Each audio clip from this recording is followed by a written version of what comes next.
పొగాకు రైతులకు గిట్టుబాటు ధర కల్పించాలని మాజీ ఎమ్మెల్యే బుర్రా మధుసూదన్ ప్రభుత్వాన్ని డిమాండ్ చేశారు. ప్రకాశం జిల్లా పామరులోని పొగాకు వేలం కేంద్రాన్ని సందర్శించి రైతుల సమస్యలను అడిగి తెలుసుకున్నారు. గిట్టుబాటు ధర కోసం రైతులు మాట్లాడేందుకు వస్తే అధికార పార్టీ నాయకులు అడ్డుకుంటున్నారని ఆరోపించారు. వైసీపీ ప్రభుత్వ హయాంలో రైతులకు మంచి ధరలు, పంట బీమా, ఎక్స్గ్రేషియా అందించామన్నారు. పొగాకు రైతుల పక్షాన తాము నిలబడతామని, అవసరమైతే ప్రతి బోర్డు ముందు ఆందోళనలు చేపడతామని హెచ్చరించారు.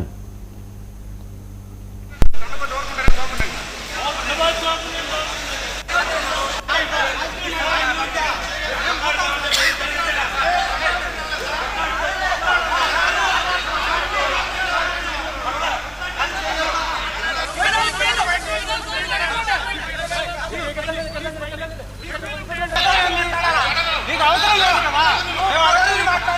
లేదు కదా